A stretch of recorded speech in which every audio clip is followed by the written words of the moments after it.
आज सिर्फ महिलाओं की बात हो रही है। चलिए आपको वो वास्तु टिप बताऊं जो महिलाओं से जुड़ी हुई है। जिसके घर का आगे का भाग टूटा हुआ है, प्लास्टर उखड़ा हुआ है या सामने की दीवार में दरार टूटी फूटी या किसी प्रकार से खराब हो रही है, उस घर की मालकिन की सेहत खराब रहती है, उसे मानसिक अशांति रहती है और हमेशा उदास रहती है। किसी घर का साउथ वेस्ट का अगर जो कोना है, ये किसी भी तरह से, अगर साउथ वेस्ट का कोना किसी भी तरह से घर से नीचा होता है, वहाँ कोई वाटर टैंक होता है, कुआं, बोरवेल, सेप्टिक टैंक होता है, तो ऐसे घर की महिलाएं अक्सर बीमार रहती हैं। ऐसे घर की स्त्री कोई ना कोई बीमारी, बड़ी बीमारी लेकर हो सकती है, इसलिए बहुत ध्यान रखें। जिस घर का साउथ वेस्ट कोना बड़ा हुआ है, उस घर की स्त्रियों को लंबी बीमारियां हो सकती हैं।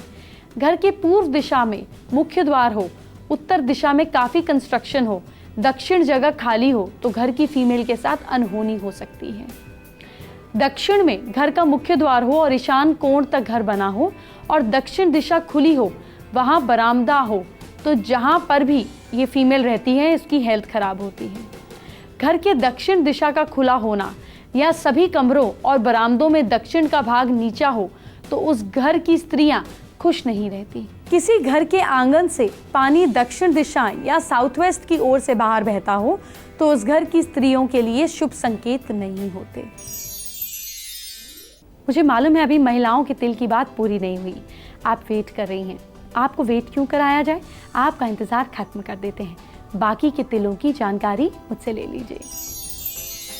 स्त्री के बाएं गाल पर काला तिल हो तो उसको ऐश्वर्य खूब मिलता है, जबकि लाल तिल बताया जाता है कि स्त्री को मीठा खाना पसंद होता है। दाएं गाल पे तिल हो तो सेहत को लेकर सावधान रहें। अगर चिन्ह पर तिल है तो उसके ना मिलनसार होने का संकेत है, जो किसी से भी घुलना मिलना पसंद नहीं करती हैं, जिन्हें आम भाषा में हम बोल सकते हैं कि इंट्रोवर्ट होती हैं। कंठ पर तिल हो, गले पर, इस जगह पर तिल हो तो अपने घर में हुकूमत चलाना पसंद करती हैं, सब पर कंट्रोल रखना चाहती हैं। स्त्री के बाएं हाथ पर तिल हो तो वो आर्ट लवर होंगी, पढ़ाई लिखाई में इंटरेस्टेड रहेंगी, ऐसी फील्ड में जाएंगी जहां उन्हें धन और यश दोनों मिले। अगर स्त्री के पैर या थाई पे तिल है, अगर पैर पर या थाई पर तिल है तो उसे दुनिया घूमने का मौका मिलेगा। स्त्री के पांव के टखने में तिल है तो उसका जीवन संघर्षों में बीतता है।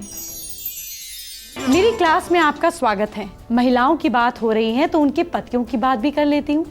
आपको आपके पति की हथेली में देखकर पता चल जाएगा कि उनका कहीं अफेयर चल रहा है या नहीं। आपको कौन सी रेखा देखनी है ये जानिए।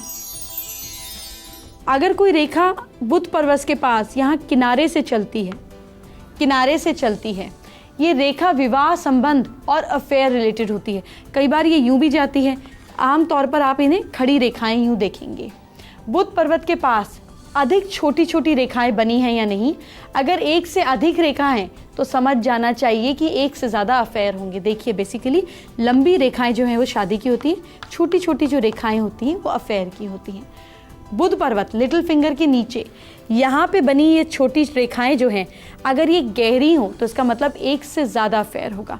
ये जो डार्क लाइंस हैं, एक तो शादी की होती है लंबी, और जो डार्क लाइंस हैं वो ज़्यादा अफेयर्स की होती हैं। अगर विवाह रेखा दो भागों में बटी है, अगर ये एक मैरिड लाइन है और ये दो पार्ट्स में ऐसे जाके बट जाए, फोक हो जाए, तो ये शुभ नहीं माना जाता। कारण ये कि दूसरी रेखाएं शादी के अलावा बनाए जाने वाले अफेयर को दिखाती हैं। अगर शादी रेखा के ऊपर कोई दूसरी रेखा आ रही है तो यह अशुभ होता है। सपोज ये कोई रेखा शादी रेखा के ऊपर यूं आ रही है, ऐसे आ रही है, तो इसका मतलब अफेयर से शादी में प्रॉब्लम भी आएगी। इसी वजह से शादीशुदा जिंदगी टूट जाती हैं। चलिए आपको बताते हैं आज की स्पेशल एस्ट्रो टिप। फीमेल्स को अपनी हेल्थ को अच्छा रखने के लिए अपने पाँव में चांदी ज़रूर पहनना चाहिए, चाहे बिछुए के फॉर्म में या पायल के फॉर्म में। ऐसे आपके मन में भी स्थिरता रहती है, आपके एक्शंस भी स्ट्रांग होते हैं और मन चंचल नहीं होता, नेगेटिव नहीं होता, घबराता नहीं है। इसलिए किसी भी फॉर्म में ठोस चांदी, लेकिन ये प्योरेस्ट फॉर्म में होना चाहिए, आपके पैर में ज़रूर हो।